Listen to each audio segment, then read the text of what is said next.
I feel honored in introducing a renowned personality, Dr. Beheruz and Sethna. Dr. Sethna is a distinguished alumnus of the two great institutes of India, IIT Mumbai and IIM Ahmedabad. It is estimated that only a handful of people have the distinction of passing these two exams from the renowned colleges IIT Mumbai and IIM Ahmedabad. Our chairman, Mr. Anil Somani, and Professor Dr. Sethna were friends and attended the college together at IIT Mumbai and IIM Ahmedabad. Dr. Sethna is the first known person of Indian origin ever to become president of a university in America. He was also the first person of any ethnic minority to become president of a college or university in Georgia other than a historically black college. He has received personal resolutions of commendation from the governor of state of Georgia, the Senate, and the House of the state of Georgia, and from the state of Georgia Board of Regents, and has been named among the 100 most influential Georgians all the times. The Board of Regents of the University System of Georgia named him President Emeritus. So, Dr. Sethna has also earned a large number of academic honors. Perhaps most distinctive is the record of being nationally recognized for instructional innovation by the Decision Sciences Institute. Not once, but 8 times. No other person in the history of this national competition has been honored more than 2 times. In December 2013, after his retirement from the position of president, he was given the University of West Georgia's highest honor, the Founders Award.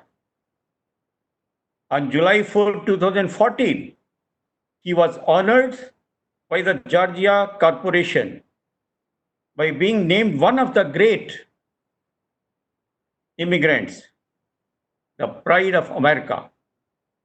And he presented a TEDx talk entitled An American Star. Such an excellent credential. Sir, over to you. Now you handle our students. Over to you, sir. Professor Dr. Beheruz and Sethna, please take over. Thank you very much. I appreciate your kind words, Dr. Kakar. Thank you, Director. Thank you, all of you, for inviting me. Can you hear me well? Can you hear me clearly? I need some feedback. Yes, sir. Yes, sir. We hear you very clearly, Beheruz. Very good. I will go to my presentation. Let me say that I don't have a problem if you want to raise a chat or raise your hand or interrupt. If you need to ask a question during my presentation, by all means do so. Because and if there's something coming up later on, I will defer that question to later. But you should not have a problem asking the question. So let me go directly to my PowerPoint presentation, and hope that you can see that.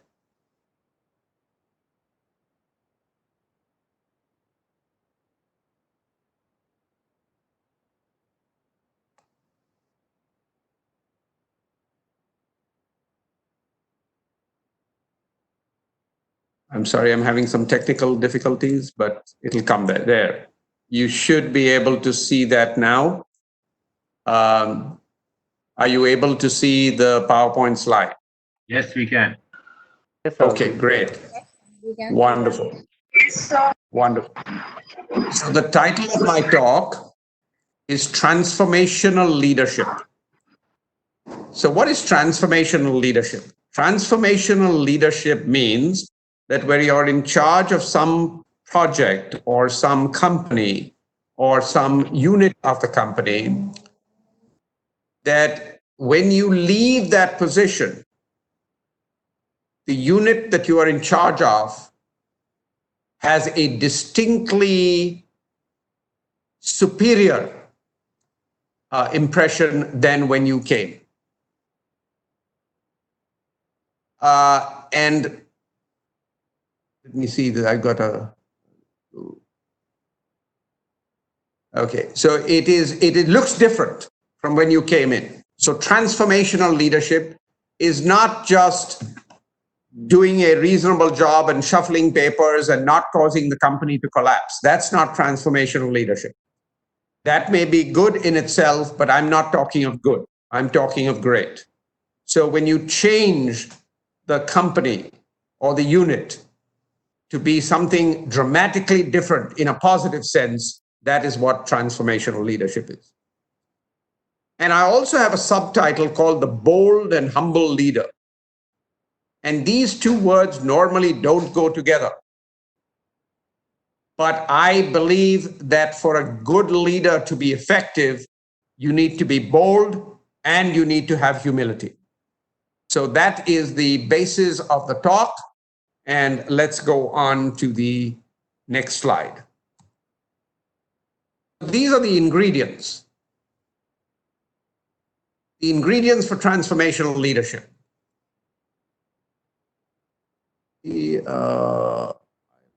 That annotation screen. Give me a moment, please.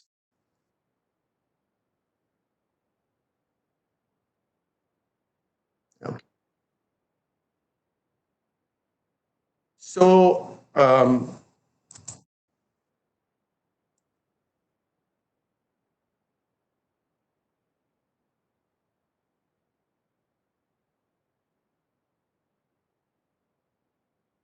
apparently, I can't advance the slides if I'm doing this. Okay, I'm back to the first slide. Okay, so the ingredients are vision, communication, modeling behavior, teamwork and humility, decision-making, and the SPA concept. The SPA concept I'll explain as we go later in the presentation. So let me start with vision. If you have read my background, you will know that I was president of the University of West Georgia for 19 years. That is almost unprecedented for a single person to lead an institution for that long. And we accomplished many wonderful things that I have listed in that 4-page biographical sketch that I sent. And almost every single one of those are due to the efforts of a number of other people other than myself. So I want to give credit at the beginning that when you create transformational change, when you leave an institution or a university infinitely better than it was when you came in, it is the result of many wonderful people working at it. So I share credit with my great colleagues and my students and people from the outside who help share credit.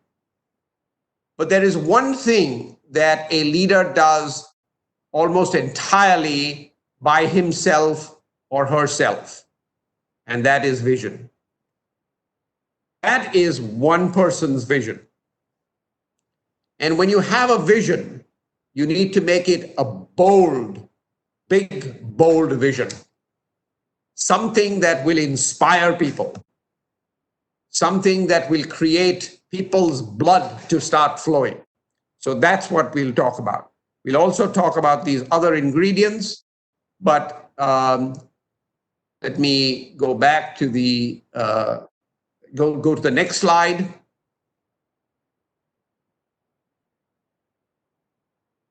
So this is what vision is. You see potential that others cannot see. And then we talk about being bold. So this is the bold part of my presentation. I said there's bold and humility. Both of them are important. So I'm getting an annotation request, and I switch back and forth between annotation because I can't advance the slides when I'm in annotation. So Chirag Jain is requesting to annotate. I'm not sure means that Chirag wants to annotate or I am going to annotate. So I will pause and wait for someone to advise me as to what that is. What is Chirag Jain requesting? So, Chirag, please stop making this annotating request. And Dr. Sethna, you please continue with your presentation. Okay, all right. Please Thank ignore you. Chirag. You can advance by I can't hear you, Vinod. okay. You can advance it also by clicking the mouse image in that, if you can find it. Clicking the mouse. Yeah, there's an image of a mouse in the directions when you annotate. Anyway, forget about it. Yeah, let me not worry about that. That will interrupt the presentation. So let me go. If I need to annotate, I know how to do it. I will annotate it, and then I'll shut it off before I go on to the before I want to go on to the next slide. So anyway, let me come to the vision. You see potential that others cannot, and you have to be bold. So this is the bold part of that presentation. And so let me quote someone. This is a name of a person, Daniel Hudson Burnham, who was an architect. And he used this phrase, make no little plans. They have no magic to stir people's blood. So this is saying, don't make small plans, make big plans. And that's the point of this. Now, he was an architect. He was talking of architectural plans, but we in the field of business and management can refer to the same thing as being business plans or plans for the corporation or the company. So that's the kind of thing that I want to talk about. Make no little plans. I need to give you a little bit of history. I will include in this presentation a lot of my own personal examples so that you understand what I'm talking about when I give you these examples. So it says, make no little plan. So when I came to the University of West Georgia in 1994, I became president. At that time, it was not called the University of West Georgia. It was called West Georgia College. It was a college, and the hope was to make it into a vibrant university. But for years before that, people had tried and they had not been successful. So it was a very down time for the university, morale-wise, down time when I came.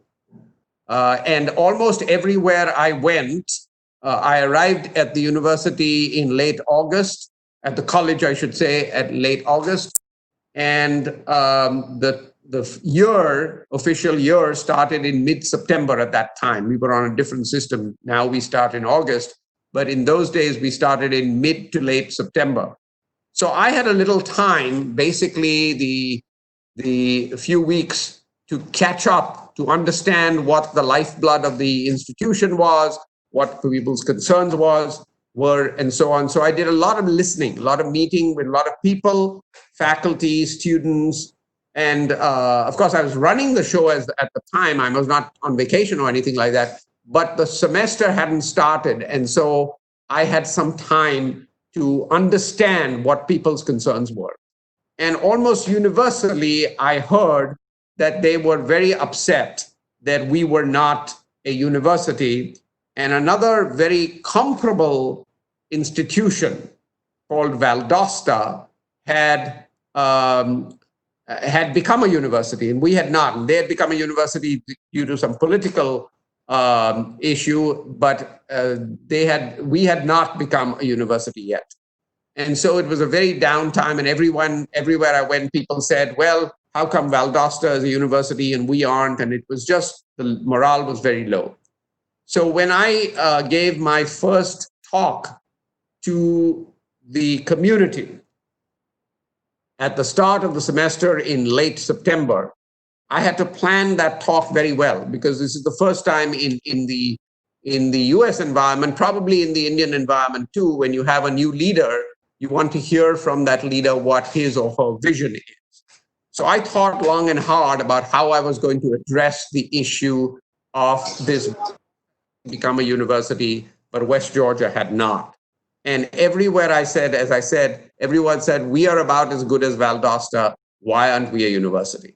Now, Valdosta is a fine university, but that was not that plan to be, quote, as good as Valdosta or become a university like Valdosta would not have been a big plan. It would not have been a huge plan. It would have been an incremental plan.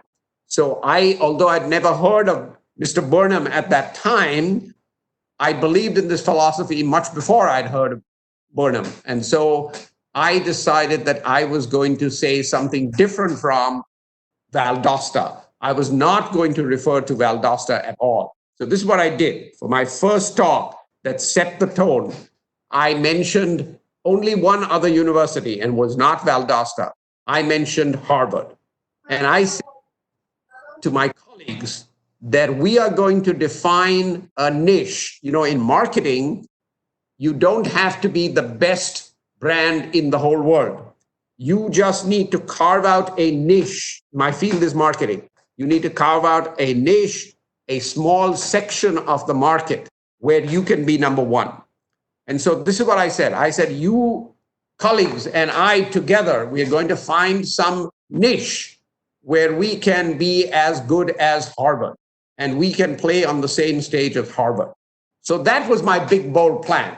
So to mention Valdosta would have been a nice incremental plan, but I was not interested in nice incremental plans. I was interested in a big, bold plan. Now, when you do that, you risk something that actually did happen. Because after that big, bold speech, and people were stirred by that, but still they were thinking that this person is not being realistic. And after the speech, we normally have a reception and so on. This was nothing new. So we had a reception, and one of the senior faculty came and told me, he said, you know what? I've heard that you are a person who relates to people, and you don't mind my saying this. And I said, no, say anything you like. He said, you know what? About half the faculty think you are crazy for mentioning Harvard. Here we are talking about being as good as Valdosta, and you are talking about Harvard. So I said, what do the other half faculty think? He said, oh, they know that you're crazy. So he said, this is a risk you take. You take the risk that people will think you're nuts if you have a big, bold plan. I was very happy to do that. I was not fazed by his statement at all, because I knew that that's what we are going to do.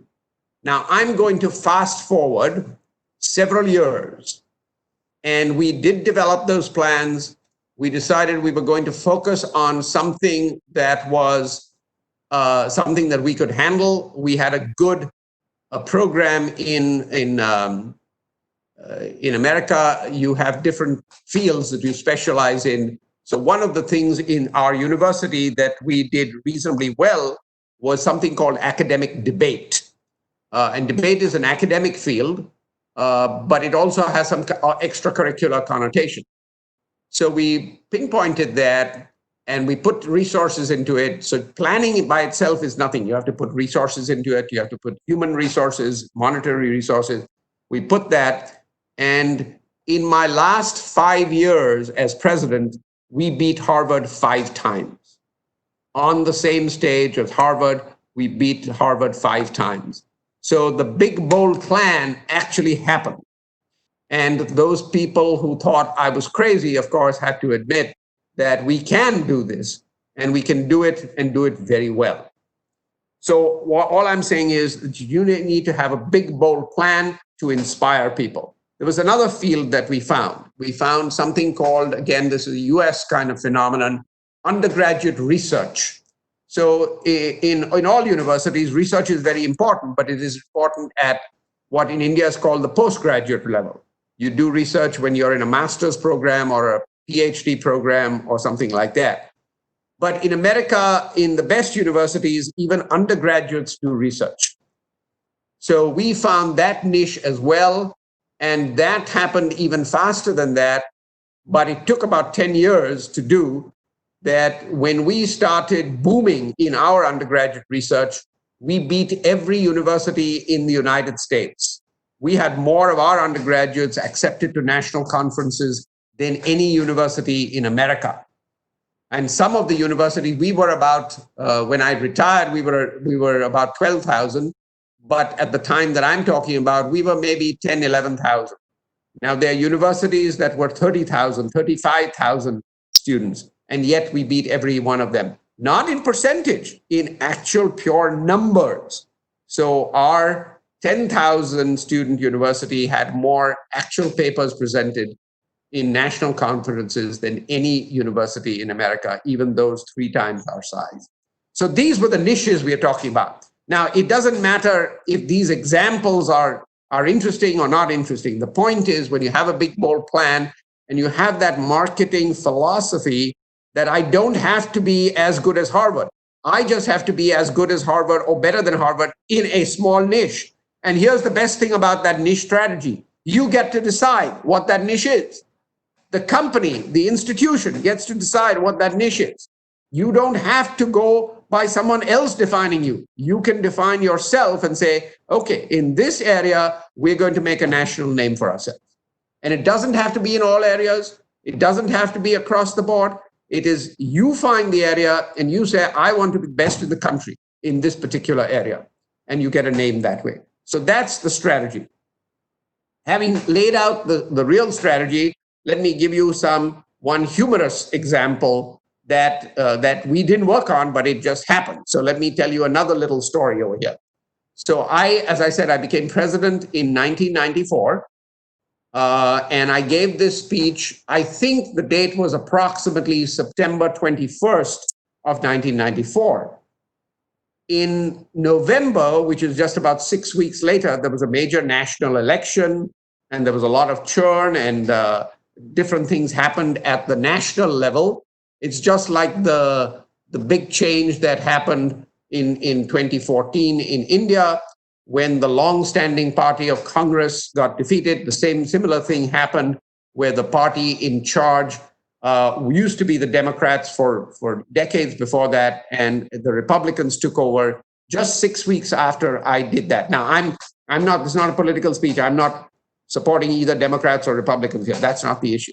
But the interesting little thing was the side bit. As I said, this was just a fun thing that happened, was that the person who rose to the highest position in that government, called the Speaker of the House, was a former West Georgia College professor. And the person who got out of power had been a former Harvard professor. So when that happened, let me move. This is causing to be a big problem, the advancement of slides. Okay. So Newsweek did an article on that, and this article is dated November of 1994. And they did a lot of things about that changeover, but they also did a kind of little fun piece in the side panel here. This is just a fun piece, says who's in and who's out, and they had many people saying Barbara Streisand and Pat Sajak and so on. But buried somewhere here at the bottom of that thing was this, and I'm going to expand it in a moment so you can see it better.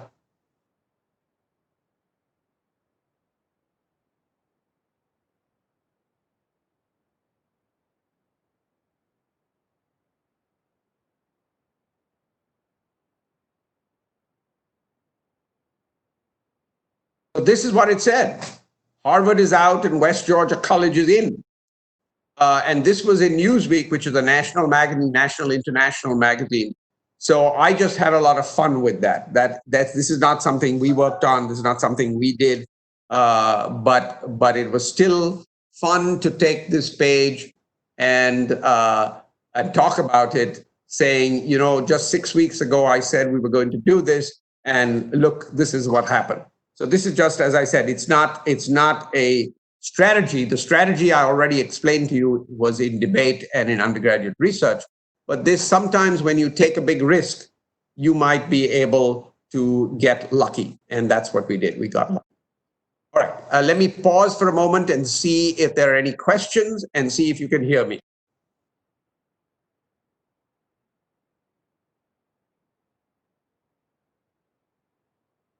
Can I hear from someone, please? Yeah, we can hear you loud and clear. Okay, very good. All right, very good. Let me go on to communication. So the next aspect of transformational leadership is communication. And your plans, your great plans that we talked about for the last 5 minutes or so, mean nothing if you can't communicate. And if you're not able to communicate these things to all the right people, all the constituencies, and understand that the constituencies is everybody. So I'm a university president. I have to communicate with my students, with the faculty, with the legislature, with the governor, and so on, but never losing sight of the fact that I have to communicate with everyone. That's part of the humility part. So I talked about the bold part, now I'm going to talk about the humble part. You have to realize that your job is not just to communicate upwards. That is important if you don't want to get fired, but you also have to communicate sideways.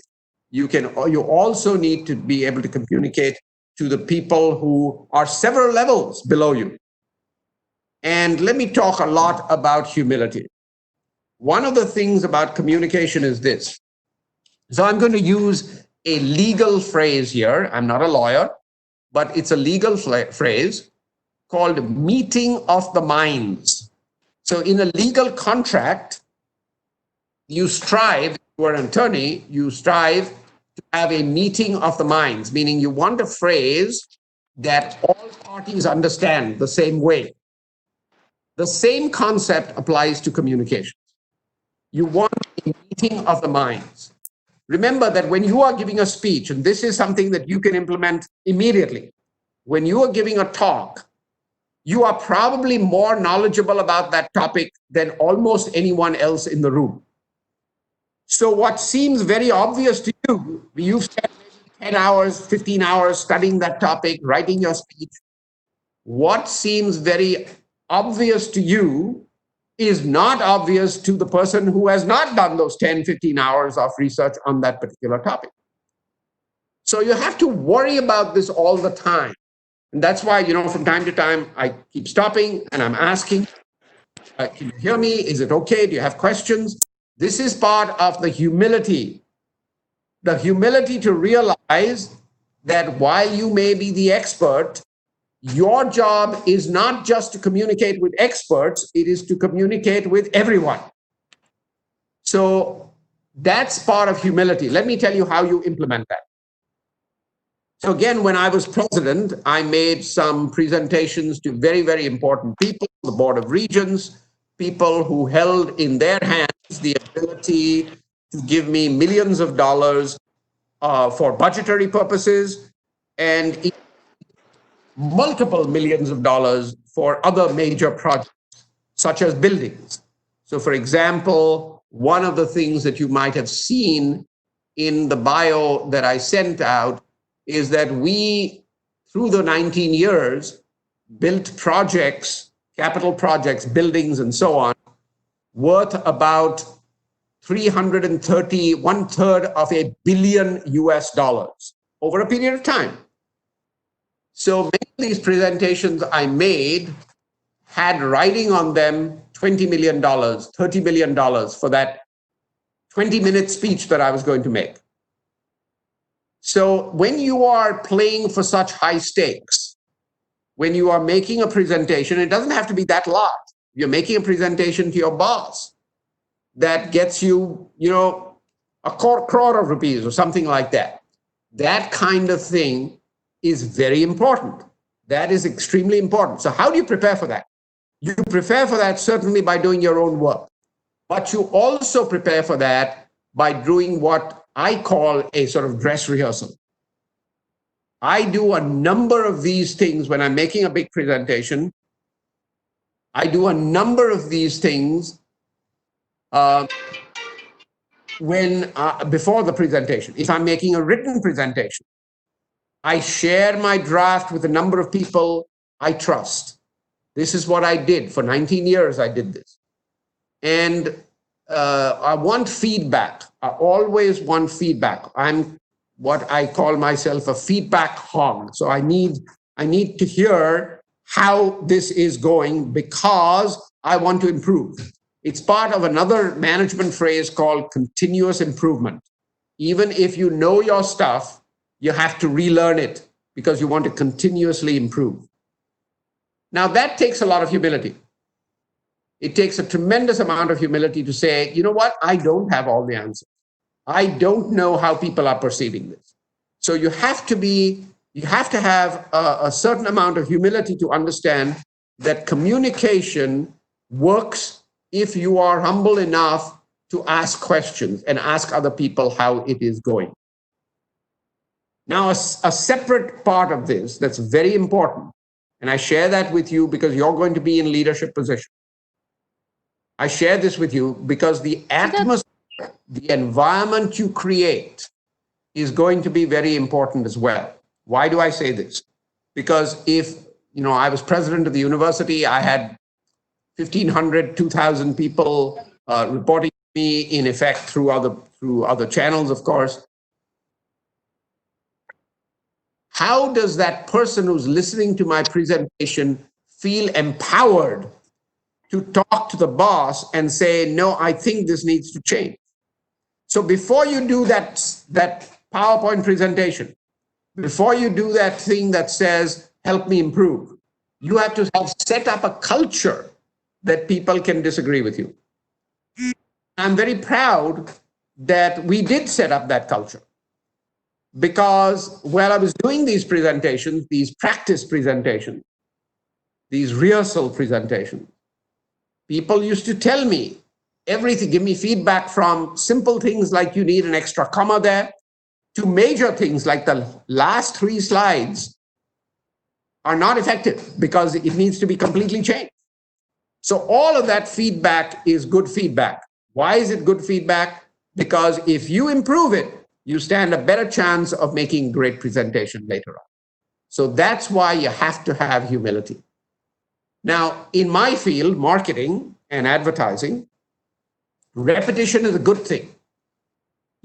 People may get tired of listening to the same message again, but in marketing and advertising, that's not true because you hear the same message. You hear the same little song, the clip, the thing that sounds like a Bollywood movie thing. You hear that again and again. And that's what makes it register in your mind. So repetition is a good thing. Effective communication requires you to see things from the perspective of others. So that's what effective communication is. Try to put yourself in the mind of other people and get some feedback to see, is that working or not? So this is a lot of humility in communication. The humility exists because you have to do a number of practice presentations, or if you're writing a written report, show it to people you trust who will give you feedback. So that's the kind of thing that we need. So this is what we have. And whatever means you can gather to get feedback is good. All right, let me move on to the next slide.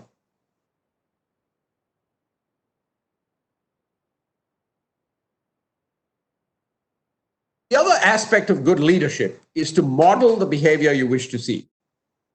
So if something is important to the character of the company, you need to do it and you need to be seen doing it.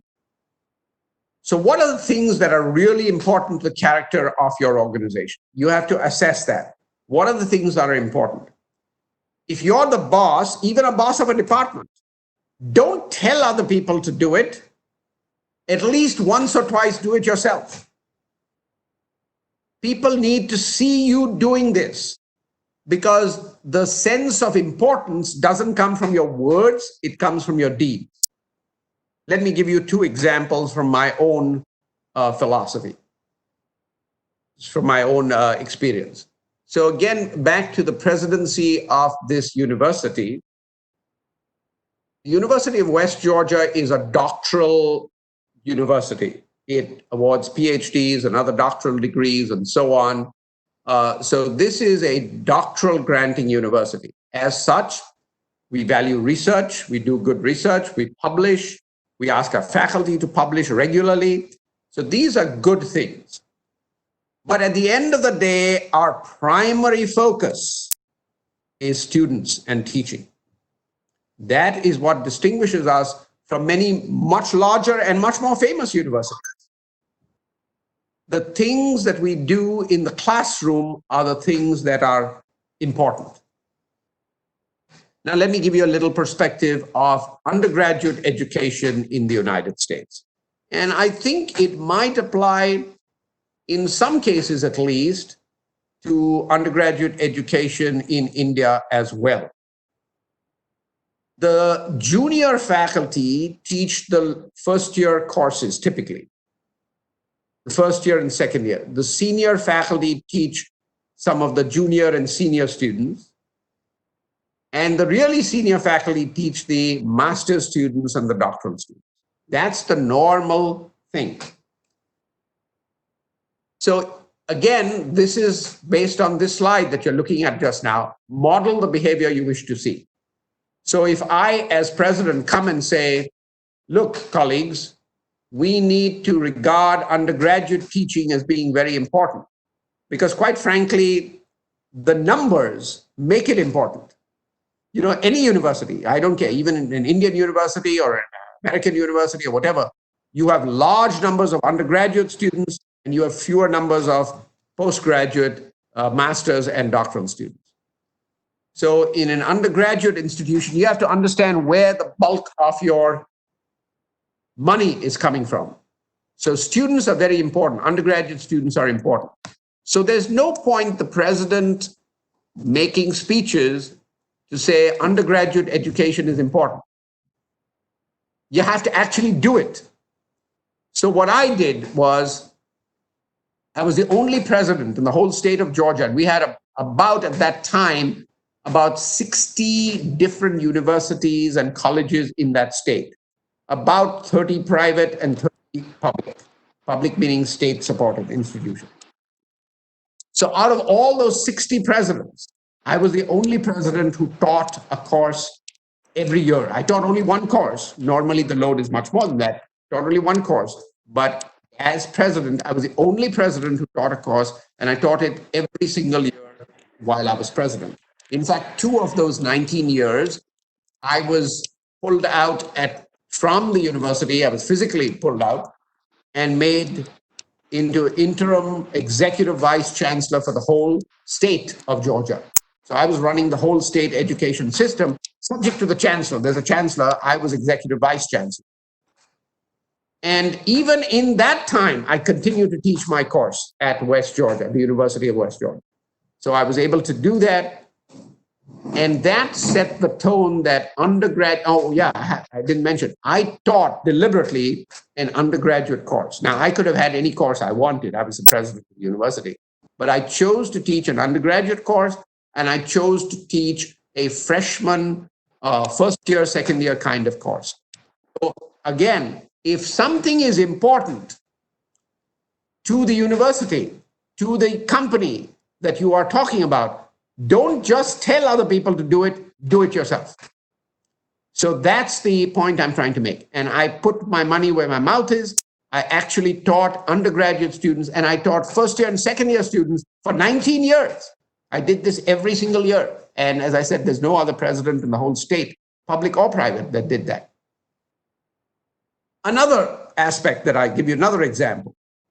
So the University of West Georgia is, certainly by Indian standards, a very, very large campus. we had, when I came, 345 acres.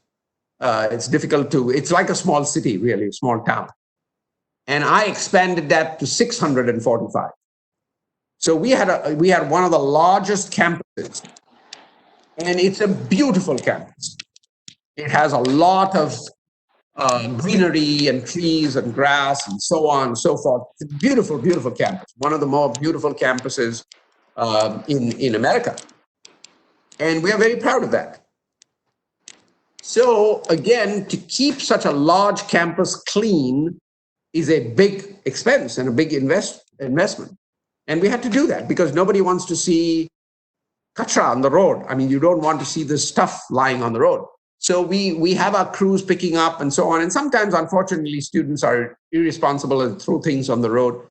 Very, very much less than you might find in a corresponding place in another country, perhaps. But it does happen. So we have people to keep it clean. And we also have a very clean campus. But once when I gave a big speech to entering students, these are prospective students. In India, you have to actually, in India, there are more students wanting places. In America, the situation is reverse. So you have to attract students. So one of these big meetings we had to attract students were students and parents and so on. So as president, I gave a big speech about the great academic accomplishments of the institution and why their children should come here and so on and so forth.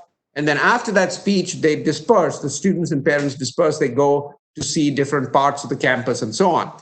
So as we came into the parking lot, I noticed someone had thrown a wrapper of a snack bar or something like a chocolate bar on the road.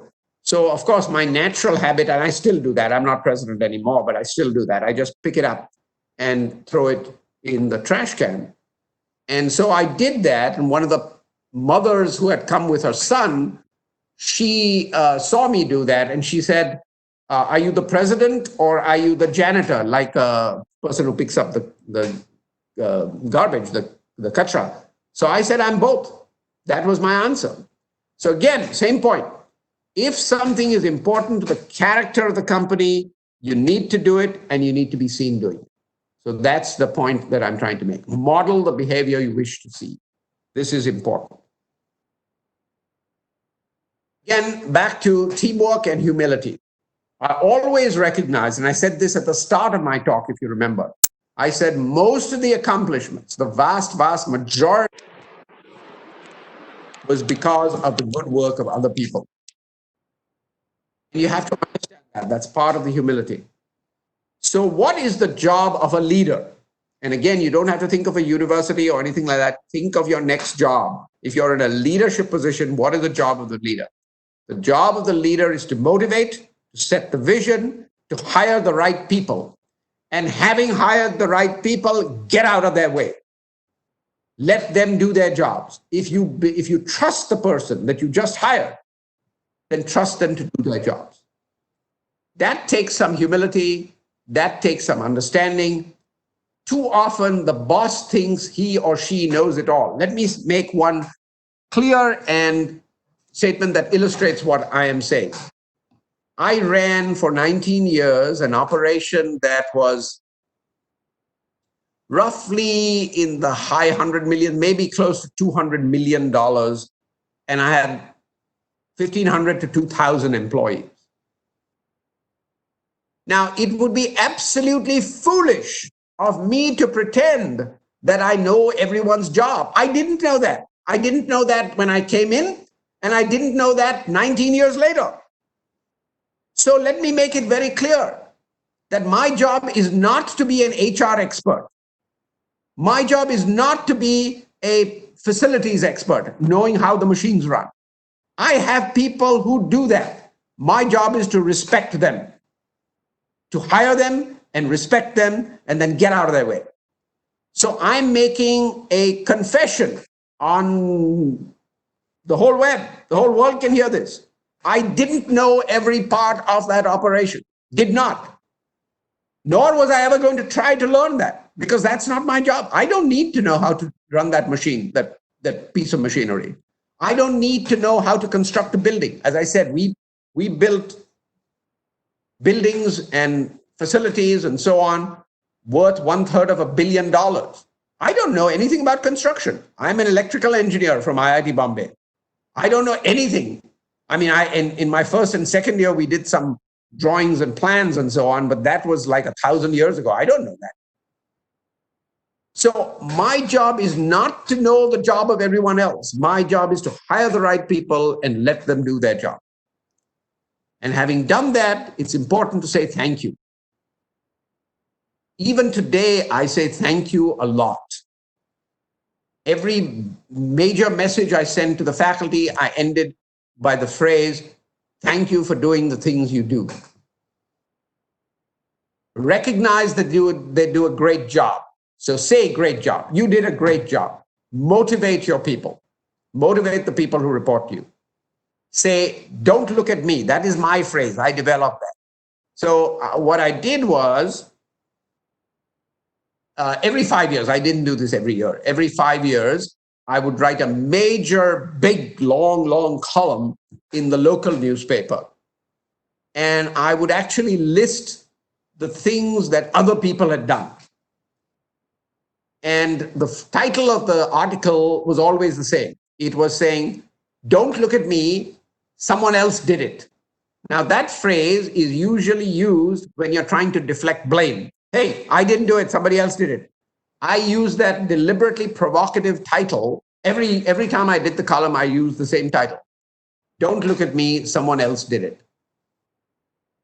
So I will respond. I see some good questions coming up. I'm going to pause in a moment after the slide and take those questions. So just hold them for a little while. I say, don't look at me. And I actually published this in the newspaper. So this is what I said. Look at this length of this column. Don't look at me, someone else did it. And I said, and in that, I specifically mentioned great things that other people had done. So as president, you get the blame for everything that goes wrong and you get the credit for everything that goes right. So getting the blame is part of the job. I don't worry about that. But getting the credit bothered me because there were other people who ran that. So you won't be able to read the whole column, but it's important that you see that I'm actually listing people's names and saying, this is the person who had this idea. This is the person who did it. These are the kinds of things that people did. So give praise, share praise with other people, and share praise publicly. Now, yes, people will say, well, what is that leader doing then if all these other people are doing some great things? So let me read briefly the last few paragraphs of this. And again, these last few paragraphs, typically I repeated each time I wrote the column. So if they did all that, what did I do for 19 years anyway? And this is what I did. On a good day, I got out of the way and let my great colleagues do what they do best. Educational excellence in a personal environment. That was our theme. So on a good day, I just get out of their way. On a very good day, I help them do that. I actually get money, I get resources, and help them do that. On a great day, I hire these people. These are the people I hired or helped hire. On a really terrific day, I had one good idea myself. So, again, this is part of humility. I say out of all these things I did, just a few of them were my idea. So on a really terrific day, I had a good idea myself. But it's my colleagues who get the credit for accomplishing most of the great UW things that we did that brought credit for the institution. And then I thank my family and so on and so forth. So this is the kind of thing that because the people whose names appear there, they go back to their offices and they're saying, I'm going to do even more. If you take all the credit, people are not going to do these things for you. So share credit. Be bold, both confident and humble. So once when I used to share these drafts of things, I had a dean of a college at that time in another state, and one of my associate deans or the associate dean came and told me, he said, don't keep sending us these things. It's a sign weakness. And I disagreed with him. I said, no, it's not a sign of weakness. If you are willing to throw yourself open to the people who will criticize you, it's a sign of strength. It's a sign of confidence. It's not a sign of weakness. It's never a sign of weakness to do that. Okay, I'm going to pause now and ask for questions, and I'm going to see if I can read the chat comments. So let me see. If we don't know every part of the job, how to hire appropriate people for the job? Okay, that's a fair question. That's a fair question. So as a senior leader, you certainly have to know what the general job is all about.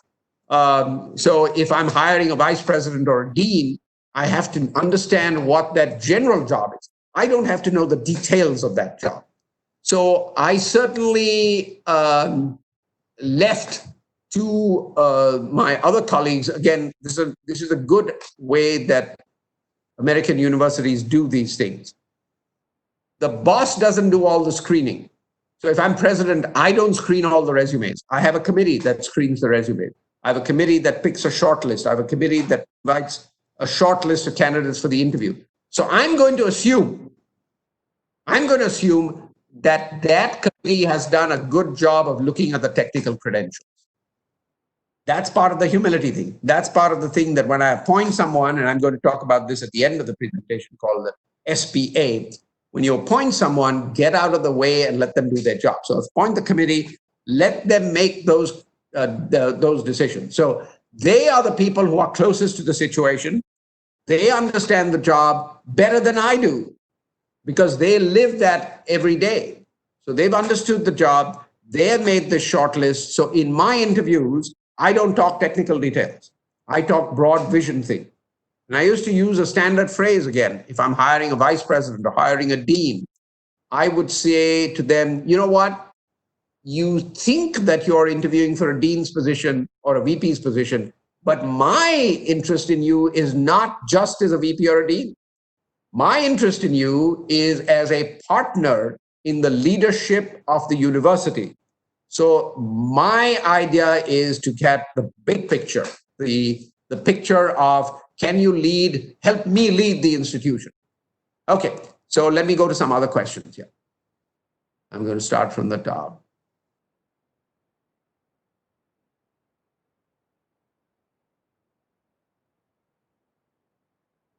How can we make our vision innovative? Good question. So how can we make the vision innovative? You have to do a lot of work. It has to be, it doesn't have to be sort of the only thing. The vision itself doesn't have to be the only thing that exists in the country. The implementation, the marketing niche has to be relatively unique.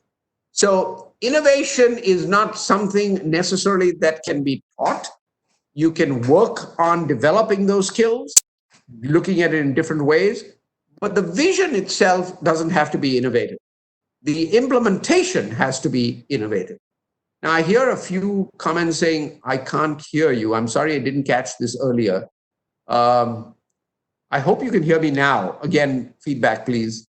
Oral feedback, if you can. No, you're very, very clearly audible. Okay, because I got some chat comments saying I can't hear. Okay. Yes, sir, I can. If I prepare a big, bold plan, then what steps should I take to achieve the plan, make it practical? Again, great question. As I said, when we had this big, bold vision that we are going to be on the, and my 1994 vision was simply that we play on the same stage as Harvard. I did not at that time make the claim that we would actually beat Harvard. So we actually did. We not only played on the same stage, that happened sooner because we got on equal footing with Harvard, but they usually beat us in the early years. And then as we got better and better and better, we started beating them. So that's the kind of thing. So yes, you have to put resources, human resources, motivational resources, and monetary resources. You can't beat Harvard, on a small budget. So we did put money into it, but that's again part of strategic planning. So what is strategic planning? We haven't talked about that. I'm not going to get into that. Strategic planning is that these are the important areas, and we're going to put resources into these areas of different kinds. Okay, so let me go on. Don't you think that a little healthy arrogance is good for effective leadership? Yes, it is. That's why the title of the talk is Bold and Humble. You have to be bold. You have to be, talk about arrogance. Wasn't it the limit of arrogance to come to a university, come to a college that wasn't even a university yet, and where people were talking about competing with this other nice place called Valdosta? And forget about Valdosta, didn't mention Valdosta, mention Harvard. That's arrogance. But that's also bold. And so you do have to keep wrestling with both these things. And let me take a little digression here. There are gender stereotypes associated with these two characteristics. Boldness is typically, traditionally, stereotypically, and I'm not excusing this, mind you, stereotypically associated with males, and humility is associated with females. Let me tell you now, especially talking to the males in the audience, if you don't have the humility part of it, you're not going to be an effective leader in today's world. So you need the bold, and the females should adopt the bold, and the males should adopt the humble, and actually both should adopt both. That's the kind of thing. So it's important to not be a slave to these gender stereotypes, because women have known for thousands of years how to ask for help. Men have never known that. That's plain dumb. That's foolish. You have to be able to understand, that's part of the humility, that there are times where you need help. In America, there's this joke about a male driver who will go round and round and round for an hour, but not stop and ask for direction to a place. That is counterproductive. If you do it in your own personal life, I don't care. But in the business world, in the world where money and resources depend upon it, you need to have both these characteristics. Both genders need to have both characteristics to be an effective leader. That's my claim.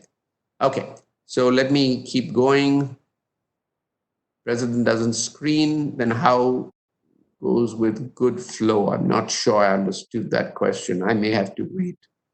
What's the difference between mission and vision? That's a good question. A vision is a brief statement, a much briefer statement. This is what, so educational excellence in a personal environment, just 6 words. Educational excellence, and really they're just 4 words, educational excellence, personal environment. So it was, again, a blending. See, you see that, I think you see a pattern here, that I'm talking about this excellence, meaning great research, great national accomplishments, but a caring personal environment. So again, I'm a study in these contrasting things coming together and creating effective leadership. So that's what I believe. So that was our mission. That was our vision.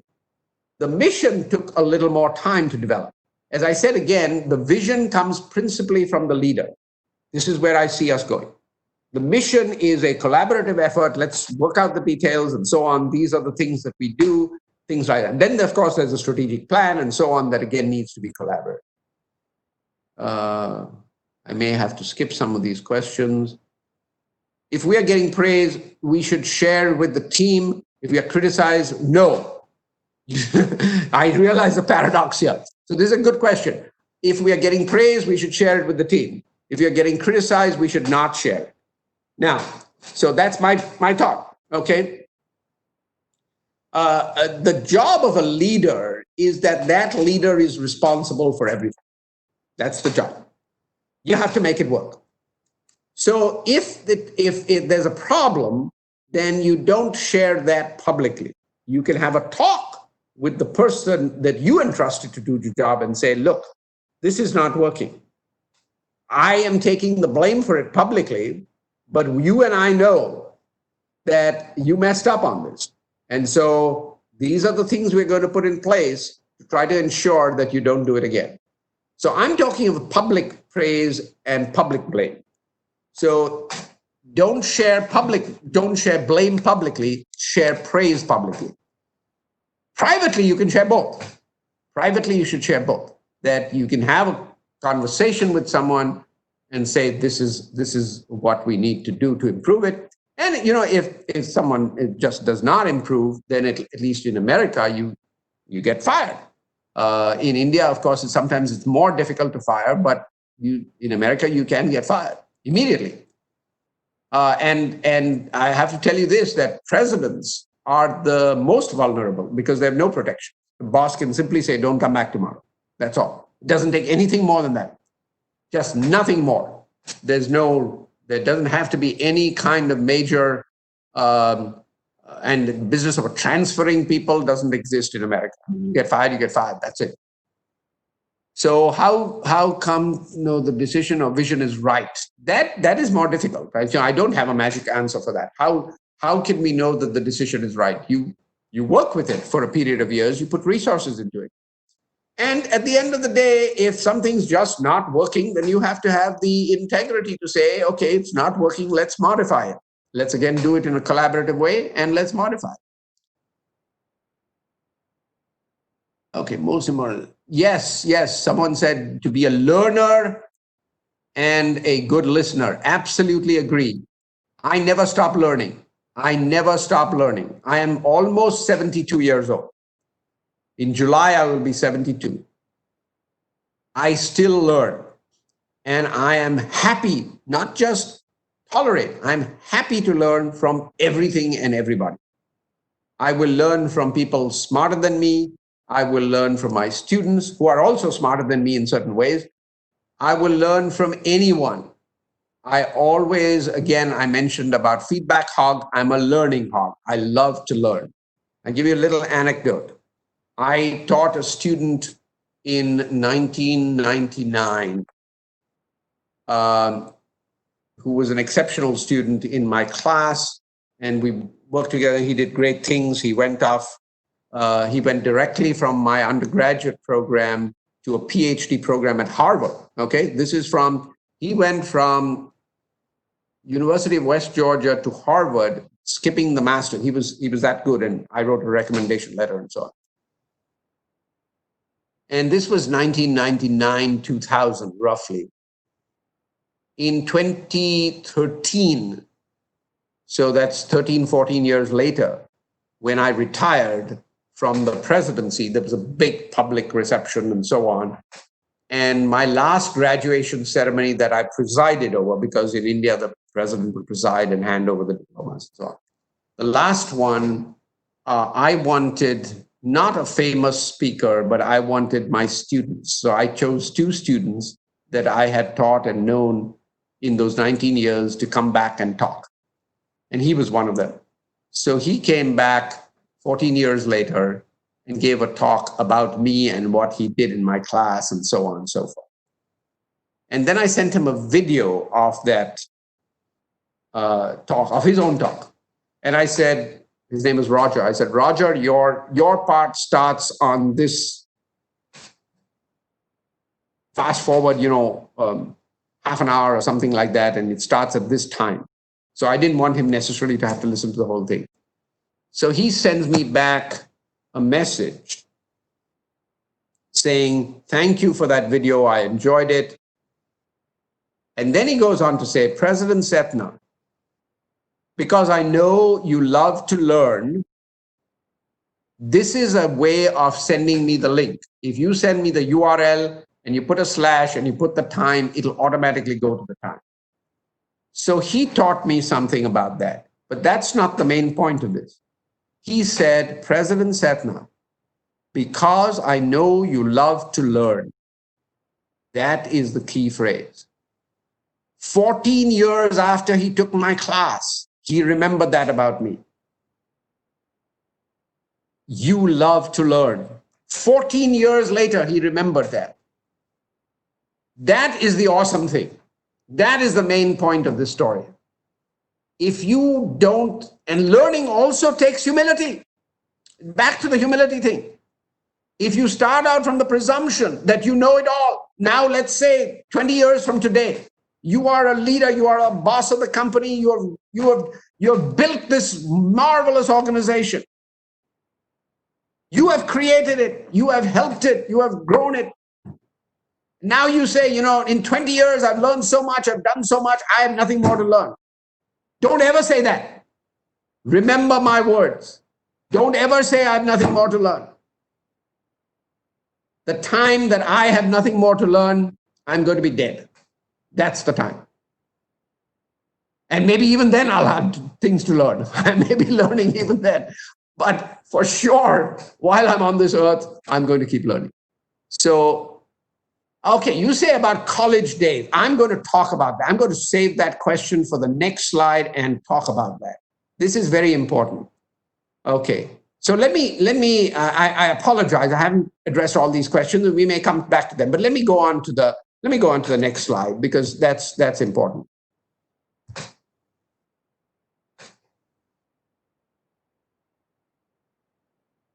Okay. So decision making is important. You need honest input. So in a fast-paced organization, and actually, I love the fast. In a fast-paced organization, you need speed, but you also need input. Okay. In American university, decision-making is very collaborative. The leader doesn't just make everyday decisions. The leader gets people to give input. You don't have to listen to that input, but you don't have to follow that input, but you have to listen to it. So that's the kind of thing that you need. So again, remember what I said, I'm a study in contrasts. So I want a lot of input, but I want it quickly. I don't want you to think about it for 6 months. I want you to think about it for maybe 6 hours, maybe 6 days, no more. If you have to help me, if you want a part of my decision making, you've got to do it fast. Now let me talk about when you make decisions, there's a cost to that. And I already told you that in an American university, the person who is most vulnerable to be fired immediately is the president. You have absolutely no protection, absolutely none. There's no protection at all. And for 19 years, I lived with that environment. In American universities, faculty members have something called tenure, which means that after you're evaluated with your academic credentials, after 6 years, you get something called academic tenure, which means that you can't be fired without sufficient cause. And then there's a review and so on. So I was tenured in my first job. My first job was a Research One institution called Clarkson University, and you can look it up on the web. It's a good, very good engineering kind of institution. And I got tenure, I earned tenure there. So I had those protections of tenure. Then when I moved to another university in Texas, again, I had the protection of tenure as a faculty member. You never have tenure as a dean or a vice president or president, because that you can be fired. But as a faculty member, you have protection.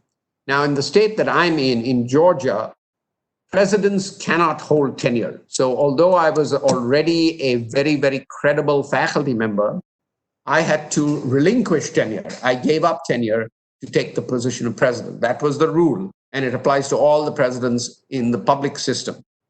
So for 19 years, I had not even the protection of tenure. So not only could I be fired from my president's position, but I would not be able to retain a faculty position either. That was a very, very scary situation to be in after I had held tenure in 2 other institutions. So it's a very vulnerable position. So I'm going to give you an example of how I handle this sort of thing. Leadership starts very early. So let me give you an example of my early days in college. I was at IIT Bombay. And I came to IIT a year later than most people do. I was at St. Xavier's College in Bombay doing science. And after the first year, I applied for IIT and got admission, but I didn't get electrical engineering, which is what I wanted. And I got electrical engineering in other places, but I wanted to stay in the city that used to be known as Bombay. I mean, it's still called IIT Bombay. So I wanted IIT Bombay and I wanted electrical engineering. So I'm one of the few people who were foolish enough, perhaps in the whole of India, to turn down IIT. Now, my parents were very disappointed that I did that. But my dad said, well, next year you study hard again and maybe you'll get electrical engineering. So, and then the following year, I did do well. But this time my dad didn't trust me to make that decision. So he came with me to the interview. And he looked at the board outside and there was a chalkboard saying, these are the engineering and these are the places. He said, the chalkboard is empty. There are no X's on it. So you go in there and you take electrical or you take anything and you come out. And so I did that. So I am an electrical engineer. So I went a year later after first year and into science. So when I came into the first year of IIT, I already had 2 college years. And in those days, we had compulsory NCC. I don't know if it's still compulsory or if it exists or whatever. So I was already, I'm a obsessive compulsive kind of guy. So if I'm in NCC, not something that I would have joined on its own, but since it was compulsory, I joined it. And I just don't stick around. I do something more. So I took all the tests. I went for training camps. And so by the time I finished with St. Xavier's College, which was 2 years, I was already a fairly senior person in the NCC hierarchy. So as a first year student, I came in, again, I'm an obsessive compulsive guy. I took all the tests necessary. And so I was a very senior cadet. I was in my first year at IIT, I was what they call an under officer, a junior under officer. In my second year, I became a senior under officer. And I don't know if you have those things yet, but I had epaulets on my things and a belt and so on. So I was the most senior cadet as a first year student at IIT. I outranked all of the second year and the third year cadets. I had way outranked them.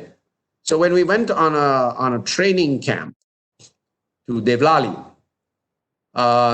this was, and as I said, I was the most senior cadet, so I ran all the parades and so on, and there were second year students and first year students, and I'm sure you've heard, at least in those days, that there was bad ragging at IITs. Well, I did my job. And I don't care that I gave orders to second year and third year students, and that was my job. Then one night, the third year students pulled the tent pegs out of the first year students' tents and brought them collapsing on top of them rather dangerously. Some of those rods, the tent, of course, is cloth, a canvas, but the rods are heavy and they almost hit someone. So I got mad and I went to the commanding officer. And this was now at midnight, okay, in the middle of the night. So I went to the commanding officer and I said, this is what's happened. They knew that it had happened because it was a big hullabaloo and so on. I said, I'm in charge. I'm the most senior cadet. Will you let me handle this? And he said, yes. So I pulled out all the third year cadets from their tents at midnight or past midnight, and I made them do parade. That's what I did. And was I scared? Because, the next week we're going to be back at IIT and I'm just an ordinary first year student and they are third year students. So was I scared? Of course. But did I do it anyway? Yes, absolutely. So it's okay to be scared, but you have to make the tough decisions anyway. So at IIT, the other thing that I did is I got very active in the campus elections and so on, things like that. So I became general secretary of my hostel. In those days, when I was at IIT, there were 5 years. 5 years IIT, not 4 years later. So in my second year, I was general secretary of my hostel, and I completely stopped all ragging. There was no ragging.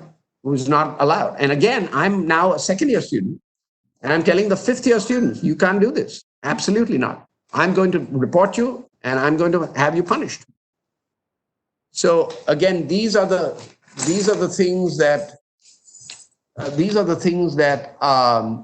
I did knowing that it put me in danger, but I did it anyway. So this starts very early. It starts early.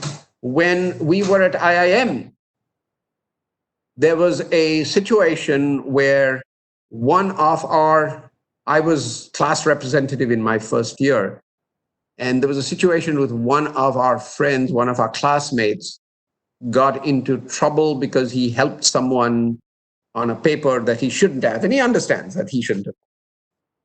But then a bunch of us, including me, not a bunch, we had 3 class representatives, so the 3 of us went and appealed to the director not to dismiss him, because that was the penalty, that you be dismissed. So again, I have stood up to authority in a very professional and polite way, but stood up to them and said, no, this is something that you need to reconsider. Give you one more example in adult life. When I was president, as I said, faculty in America have the protection of tenure. Tenure is a very precious thing to faculty. It's important for academic freedom and so on and so forth. So tenure is very important. And we had a governor of the state. This is the most powerful person, or one of the most powerful people. The Speaker of the House is also powerful. So the governor of the state had decided that tenure was a bad thing, and he did away with tenure, wiped it off completely for the school system, like high schools and so on. And the suspicion was that the next thing he was going to do was do away with it for faculty in all of the public universities. We had 34 at that time. As it happened, I was at that time the interim senior or executive vice chancellor of the whole state of Georgia. So I was responsible. I went and saw him at his home on another matter, but then I got into this matter, and I looked him in the eye and said, Governor, please don't do this, and gave him lots of, not just please, but gave him solid reasons. I was very well prepared for that meeting. Solid reasons why he shouldn't. And I stood up to the governor, eyeball to eyeball, just the 2 of us. This is not in a big meeting. This is 2 of us over a breakfast table, a small round table, he on one side and I on the other, and stood up to him, looked him in the eyeball, and said that I couldn't support something like that. And I was absolutely sure that by the time I got back to the office, because I went to his mansion and I was headed back to the office, I was pretty sure that he was going to pick up the phone, call my boss and say, I don't want this guy around. I was absolutely sure. That didn't happen. I don't know why it didn't happen. Maybe there was a crisis in another part of the state. Maybe he got distracted. I don't know. But whatever that crisis was, I'm thankful for that crisis because I didn't get fired. But point is that it's okay to be scared, but you have to make the tough decisions anyway. So the last 2 lines of this slide are the humility to say, I don't know it all. And I've talked about this before, so I won't belabor it. You don't know it all. Even if you I spent 19 years as president of this place. I still didn't know it. One of the reasons I didn't know it is because these are not my fields of expertise. But the other reason is it was a different institution. If I learned the institution from top to bottom in 1994, it was a completely different institution in 2010 and 2013. And I'm proud of that. I made that change happen. So when you change things, it's not the same thing. It's not the old institution. That's the whole point. You should be changing it such that it keeps changing and metamorphosizing. Thank you, because I remember this since I used that word. There was a question about my early days and college days. At IIT Bombay, when I was general secretary of the hostel, we had a big hostel event that was different from any other hostel event. We invited the whole campus. It was called Metamorphosis because I was general secretary of hostel 4. So we used the word 4, Metamorphosis. And we changed that. We did it magnificent. We invited singers and dancers and so on from the city as I said, the city that used to be called Bombay. And we had this big event. And we found that one faculty member, senior faculty member, was very upset at that. And he reported to the director, who wasn't there. And the director made a public statement that he was mad about that. He was furious and so on. So I went to his home with a couple of people. And I said, sort of talked with him and told him this was the rationale. There was nothing bad that happened, that it always, when someone tells you about something, the story gets blown up. So again, never not done the right thing because I'm scared. And that's the only message that I want to give you. That yes, it's okay to be scared, but you got to do the tough things anyway. All right, let's go on. Finally, let me end with the SPA. And I've already covered some of these concepts before, but this is something you can implement tomorrow. The SPA stands for the single point of accountability. That's what it stands for. Single point of accountability. So I believe in this very strongly, that when you want something done, you need one person to be in charge of that. So this is what happens in meetings. I've been in countless meetings, okay? Let's say you're meeting with a group of people in your organization. I don't know if some of you are working or already in organizations or not, but you meet with people, say, okay, I think we need to do this. Boss says yes, everyone says yes, everyone nods their heads, you leave. 2 weeks later, you're back in the same group. Everyone says, this is a great thing to do, we need to do it. Everyone says yes, boss says yes, yes, we need to do it. We leave, we come back again 2 weeks later, and the same conversation happens. This is quite common. So my approach to this is, before you leave the meeting, designate one person who's going to implement that by this date. And that person then is responsible, but that person also then gets the imputed authority of the boss to get that done. So we believe in that. I brought that concept to West Georgia. I developed it in conjunction with my boss, the chancellor. This is when I worked as executive vice chancellor with him. And we did this together, and we believe in this philosophy. He used to use the phrase, the person who takes the bullet gets to make the decision. That means, who is the person who's going to get fired if it doesn't work? That person gets to make the decision. So if you are the person in charge, you need to designate someone who gets the blame and the credit if something goes wrong. And remember, I said credit is okay to share publicly, blame you share privately. So this is a single point of accountability. So what I'm going to give you one example from my university, but I'm going to then bring it down to you and your implementation.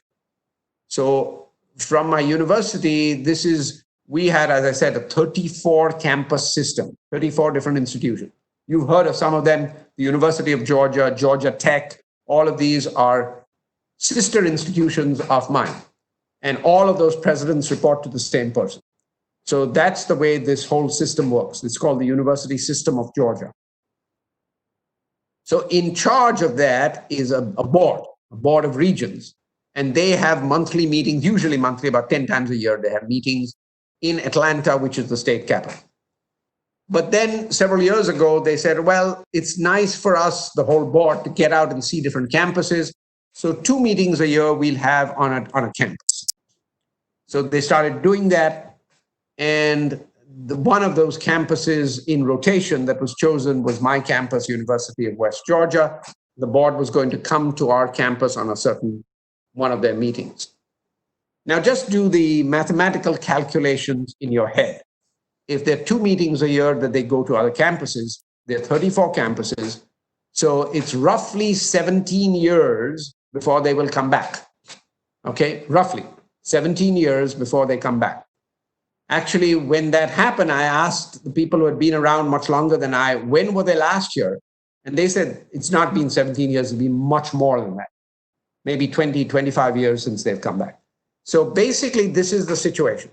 In a 40-year window, roughly 20 years on this side, 20 years on that side, you have one shot to make a great impression. And if you make a bad impression, that bad impression will exist for another at least 20 years. So that's the high stakes of this, Okay? So the board is going to be on your campus for 2 days. And if everything doesn't go beautifully, that impression will last for 20 years. So that's what's happened. Okay. So what did we do? We appointed a single point of accountability. We appointed one person who knew about event management and so on, and we gave her the total responsibility to do this. Now, when you do that, you have to give her the ability to make things happen. So the senior people to her, like deans and vice presidents, for this topic had to listen what she did, what she said. And she planned the whole thing, and I helped her, of course, but she was in charge of the details. And I insisted that when she finally decided something, that's the way it's going to be. Because if it didn't go well, it was her head that was on the chopping block. And she planned this, and I helped her, and we basically did a marvelous job. The Regents were talking about it for years after that in a positive way. We really knocked this one out. When they went to other institutions, they talked about what West Georgia had done. So that's what I mean. That impression is going to stay for 20 years till they come back to the campus of West Georgia. So this is how, when there's an important decision, assign it to one person. How can you implement it? As I said, tomorrow, when you are in a meeting, don't leave the meeting till you assign a single point of accountability and a date by which that will get done. And that will prevent this meeting repetition, that endless meeting repetition, people shaking their heads saying, yeah, this is a good thing, we should do it. Remember this, if everyone's responsible, no one is responsible. Let me say that again because it's important. If everyone is responsible, no one is responsible. It's not going to get done. If you appoint one person, that person will need help.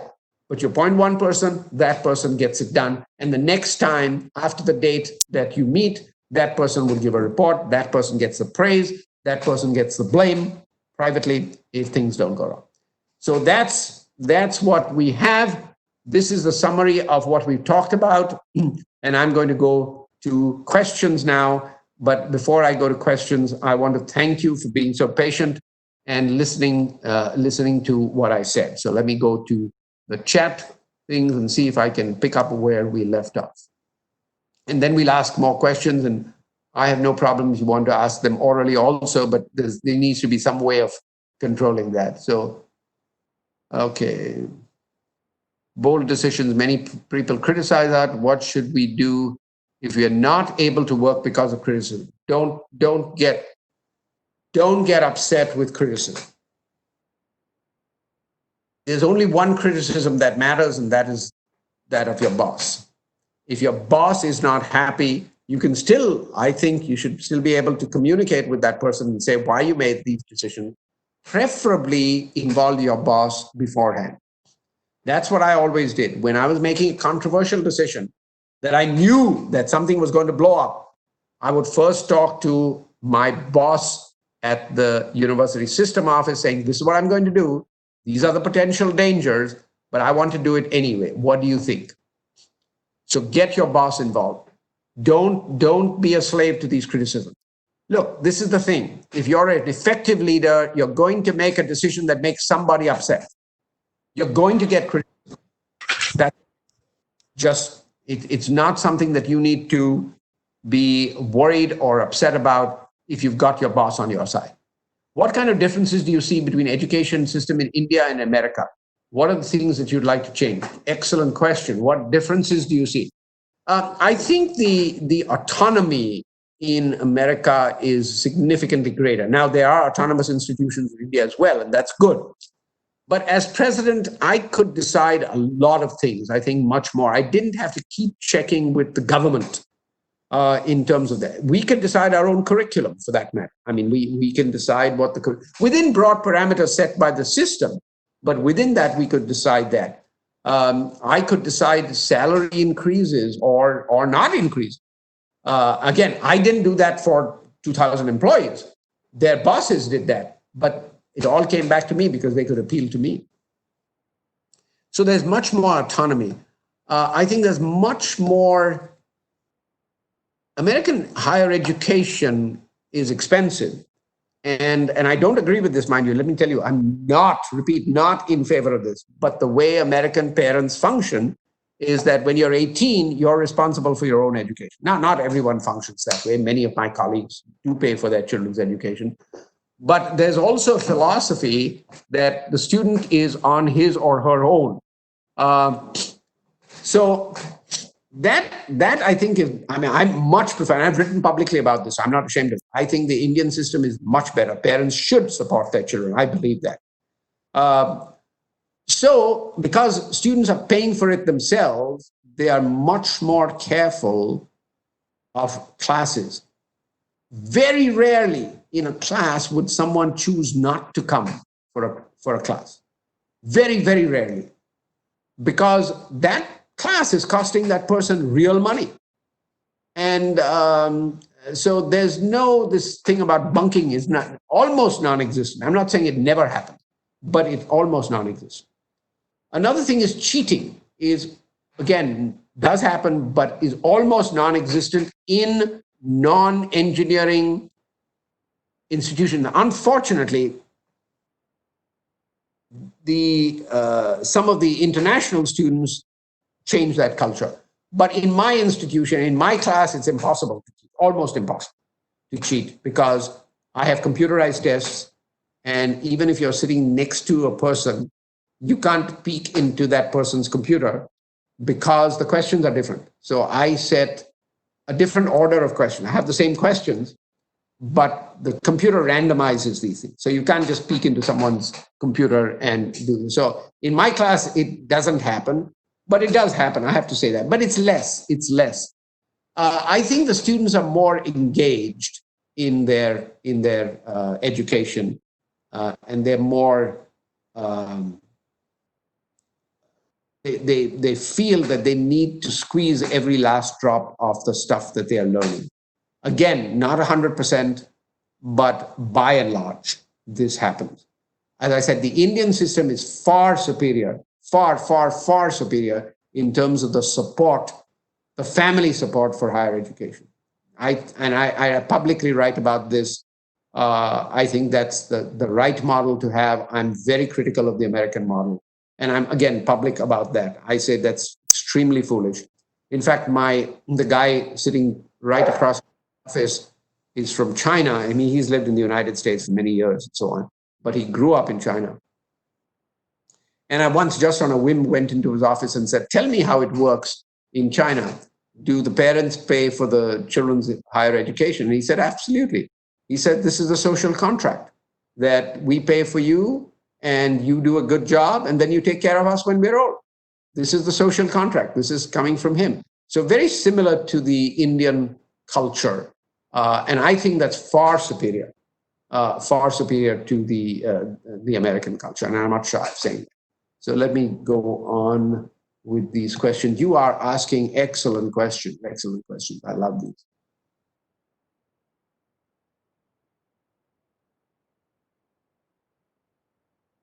What if we get something wrong? How to handle that situation? Everyone makes mistakes. Everyone makes mistakes. You have to be open about it. Say, all right, we messed up over here. This is how we're going to correct it. This is what we're going to put in place so that it doesn't happen again. These are the kinds of things you need to do. And you need to set that culture before it happens. So it's important to set that culture. The culture is very important. The culture, as I said, when I ask for feedback, I need to feel that the people who report to me are collaborators in the movement upwards of this institution. So that means when something goes wrong, we'll get together and figure out how to improve it.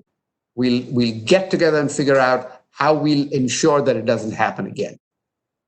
How can someone stop himself from being a narcissist, even when achieving continuous success? If you start from the position of humility, if you read the stuff I said in the paper publicly, the whole world, that piece of paper, although it was a traditional newspaper, it has a lifespan of forever because anyone can look at those words. I am publicly saying I didn't do it. This person did it. That person did it. It's a public statement. If you realize that everything good that is happening is not your doing and you're not afraid of sharing this publicly, you never become a narcissist. It's never about me. It's always about the institution. It's always about us. If you have that philosophy, there's no danger in ever becoming a narcissist, because I have the humility to realize that I don't know it all. If you can say that, if you have the humility to realize that you have a lot to learn, if you can say that, I'm saying this at 72, I have a lot to learn. I don't know everything. If something has to happen, we have to do it together. Stuff that has happened, it's thanks to colleagues who helped us do that. Okay, any difference between goal, objective, and aim? The definitions change from time to time. Goal and objective these are pretty synonymous words. And if we get into differences between these words, those are going to apply to a particular organization or whatever. So I'm not comfortable, perhaps because I'm not an expert in this area, with parsing out these minor differences. That may be I'm not saying it's not a good topic, but it might be a good topic for another class. I don't pretend to be an expert in this area. Sometimes it's really hard to deal with criticism. Eventually leads us to question about our own ideas and vision.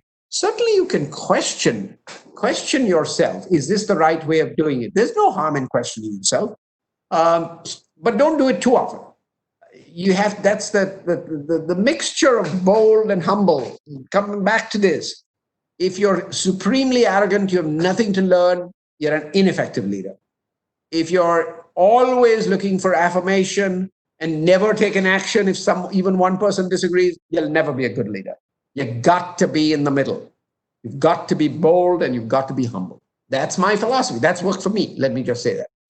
And let me also say, because I talked about gender stereotype, if anyone tells me that the humility is a feminine characteristic, I don't give a flip.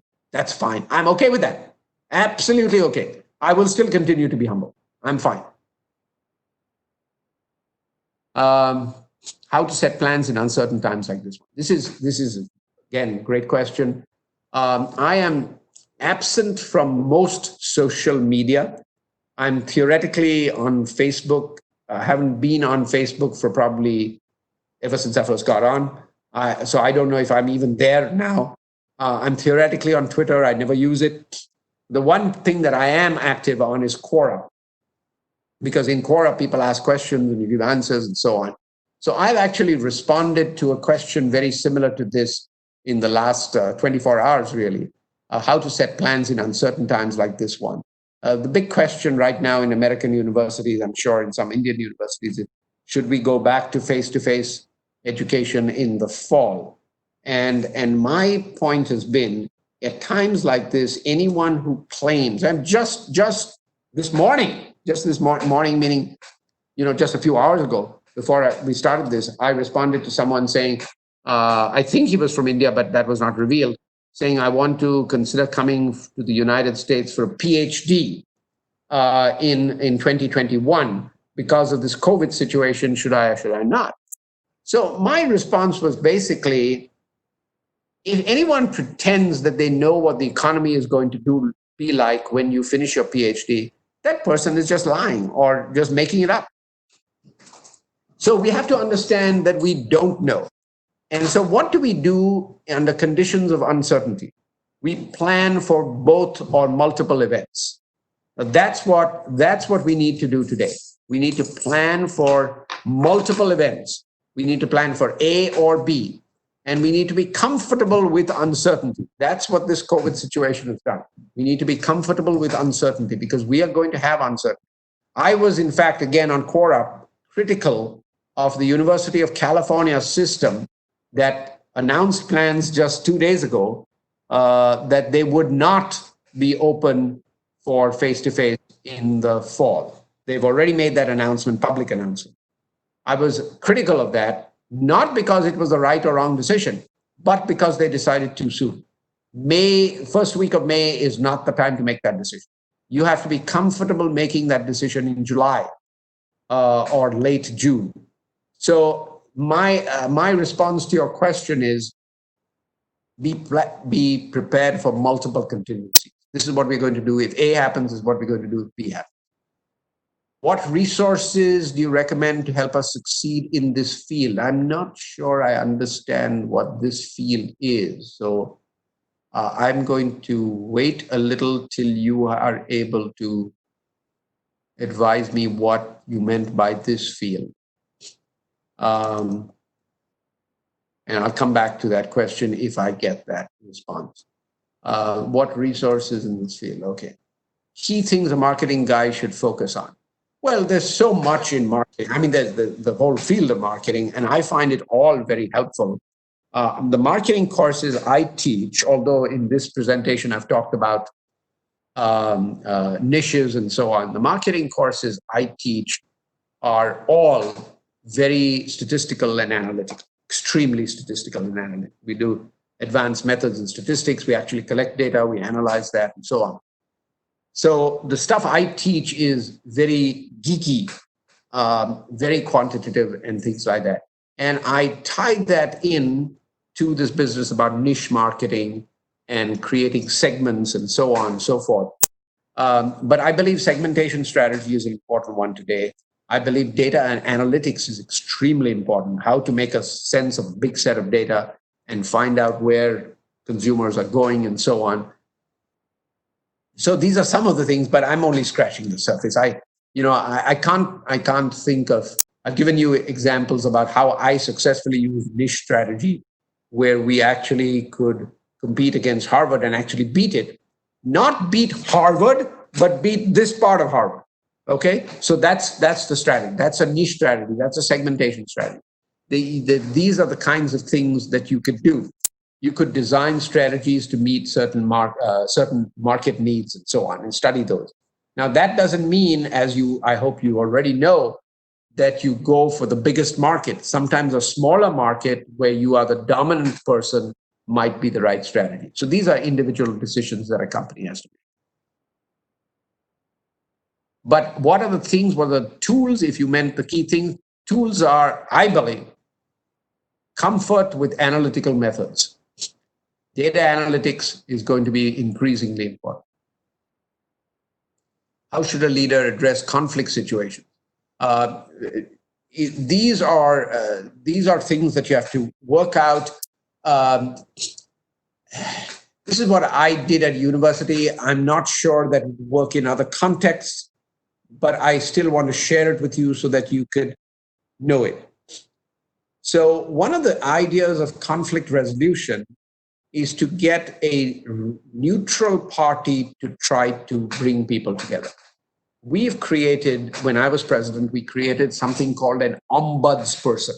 You can look it up on the web, ombuds, O-M-B-U-D-S, ombudsperson, who would be a neutral party. So if someone has a conflict with his or her boss and can't talk, ideally, I would prefer people come to me. I mean, if there was someone who had a problem with something I did, I want people to come to talk with you. However, I understand that some people feel uncomfortable. So that's why we created this ombudsperson. So that person could go to a neutral party, and then that neutral party could bring two people together and talk and resolve these situations.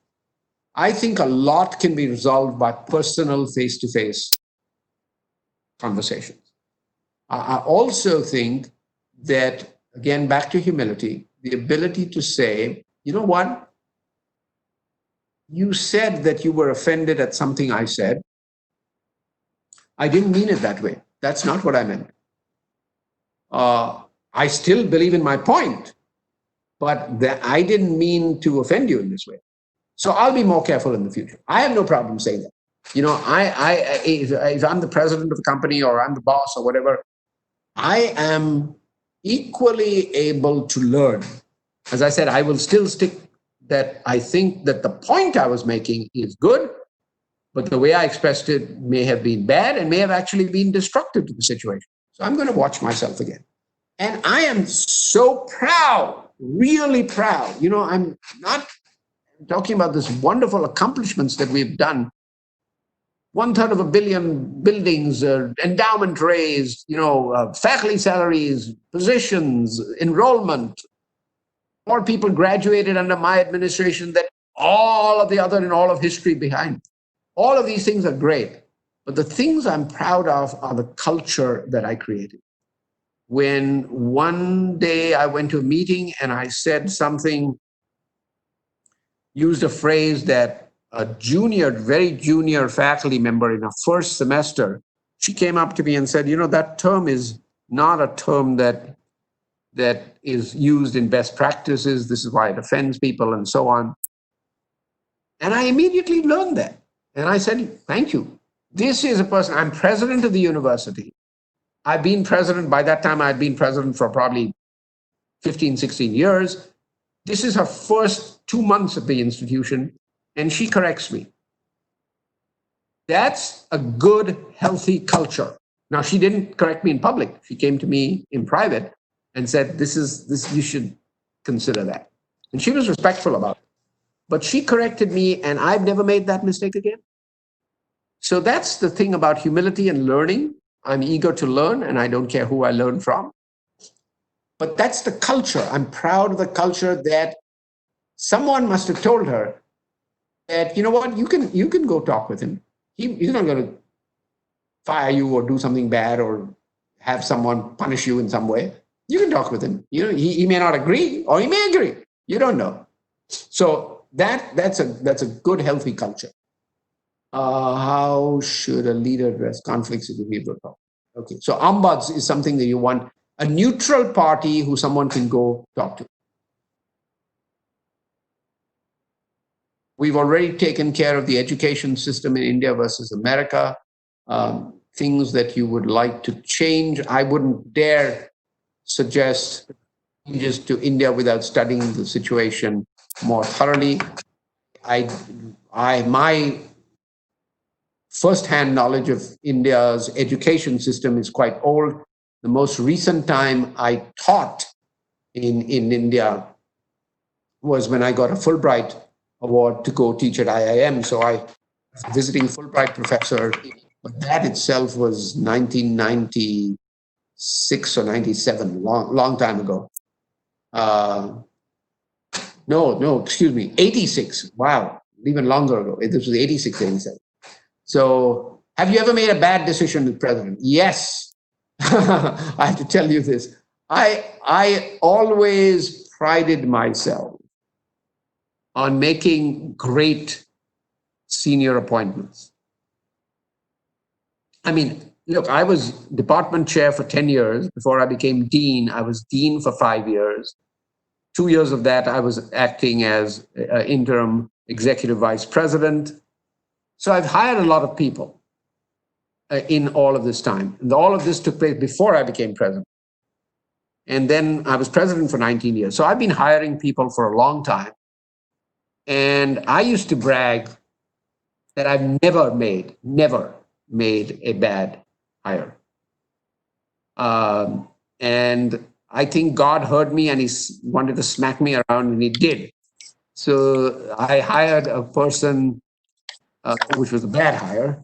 I hired that person because I thought he could bring some great value to the institution, but he was an arrogant person and he just simply didn't fit the culture. Bad hiring decision, and what made it worse is he hired another person that I cautioned him not to hire. But remember this SPA business? I said, once you hire someone, once you have someone, you can get out of the way and let them do their job. Well, that one time it backfired on me because he hired someone against my advice, and that guy turned out to be a bad hire. So we had 2 bad hires, and it was very difficult. It was an enormously difficult situation. And it actually split. Why it was difficult is because it split the community. There are people who sided with A, people who sided with B. And it was just a very, very difficult situation. What I did was work through attorneys, work through people from the Attorney General's office, finally resolved it at some expense. And it was resolved before I left office, so I'm happy about that. I didn't want to make it somebody else's problem.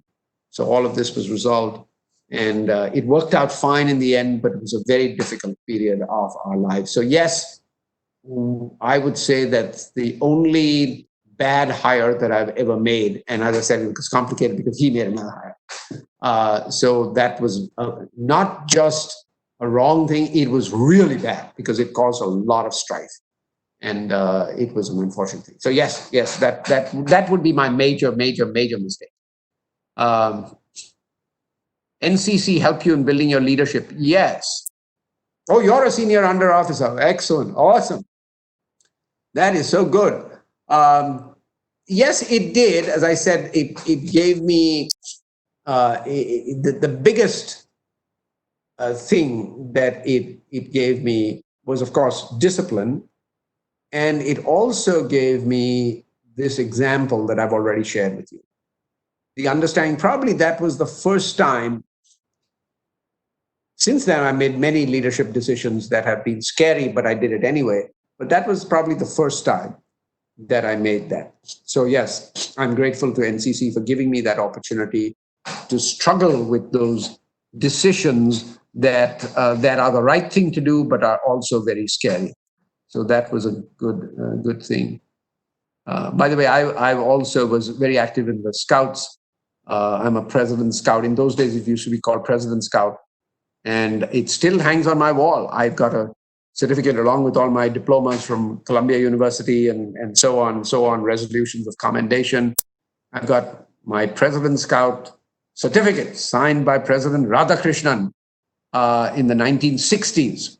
And that was that's something I keep a great sense of pride.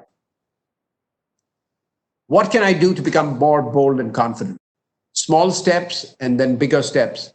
You need to take bolder and bolder decisions. Understanding the risks, understanding the issues. But as I said, protect yourself. If you're working in a company, protect yourself by talking to your boss, saying, look, this is what I think we should do. I'm prepared to do it, but I need your support. If something goes wrong, will you back me up? So have these conversations. A lot of these things, you can have the conversation and protect yourself when you do this. What kind of different, I've talked about education system, how to self-motivate. That has to come from the what excites you. You need to be excited about things.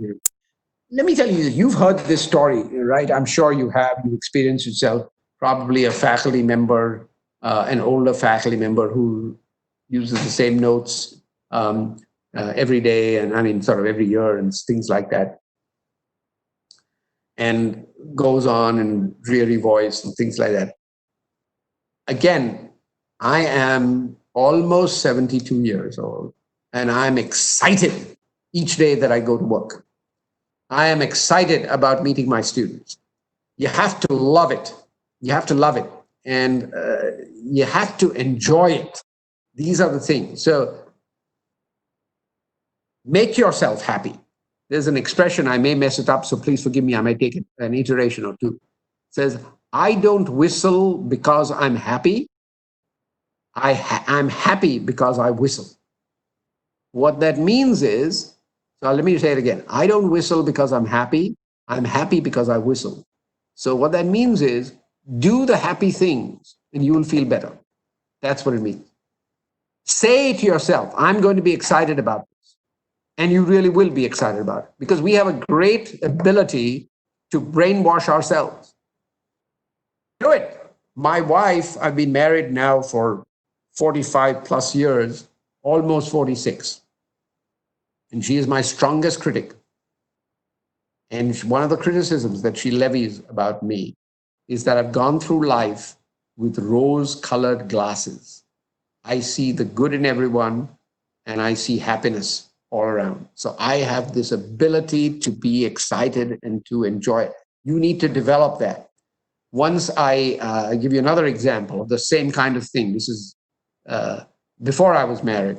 A friend of mine who knew me from IIT was a student at Stanford. And two other IIT friends were at Columbia, he and I. And so the Stanford guy came to visit us. We hadn't seen him for a little while. He came to visit us. All three of us were working on our PhDs.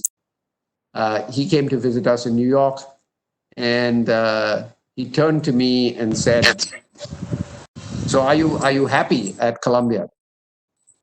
And I said, yeah, I'm happy. I mean, always I'm frustrated about this professor or that thing, so, but in general, I'm happy.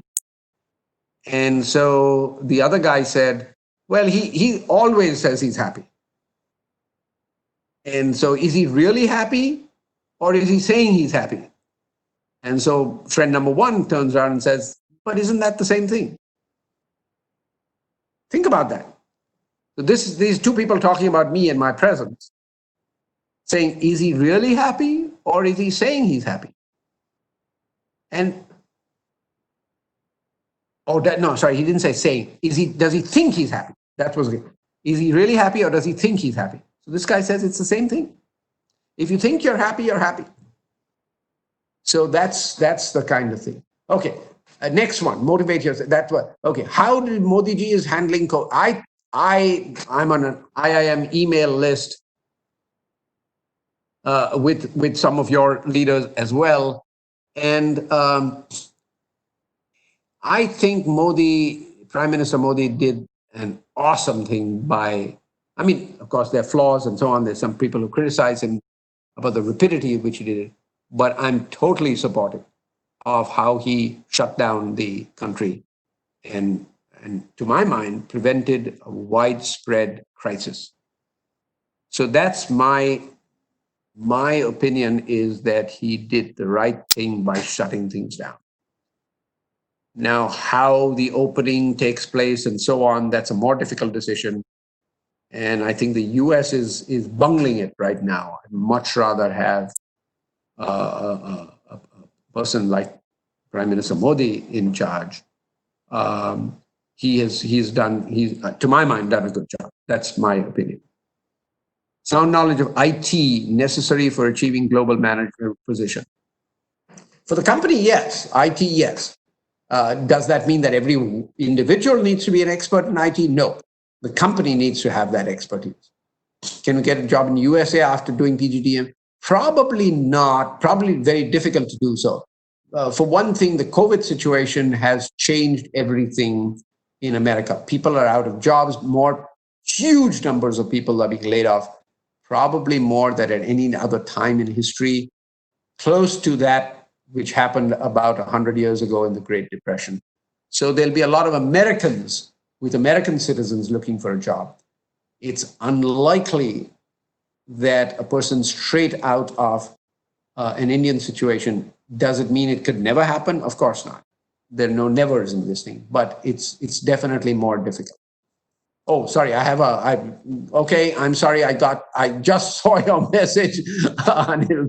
Sorry, okay, I'll be happy to wind up. So Anil, you please take the phone and tell me what to do, and I'll be happy to do it.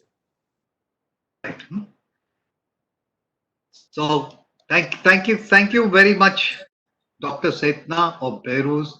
In a very simple and effective way, you have conveyed to us and to all our students the transformational leadership, and in a humble, and how to be simultaneously humble and full of humility.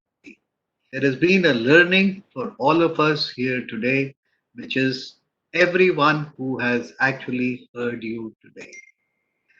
For my friends, colleagues, and the students who are listening today, let me share that my friendship with and association with Dr. Sethna, or Beheruz as I would like to call him, dates back to 1966, which is more than 54 years now.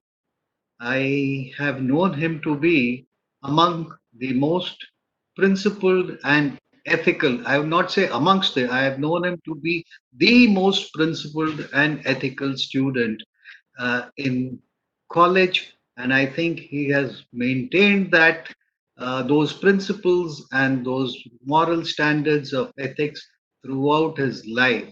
As I heard him talk, I could see the passion with which he was taking out the leaves from the book of his life and telling what his experiences were as president of West Georgia University.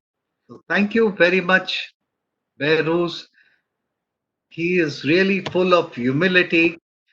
At the slightest, on my one phone call, he agreed to deliver this talk to you, despite having achieved so much in life, being I would not hesitate to call him the highest achiever amongst educationists, amongst all of us. And despite his achievements, such a humble personality, full of humility. Hats off to you. That's Dr. Beheruz Sethna. Thank you very much. Thank you all.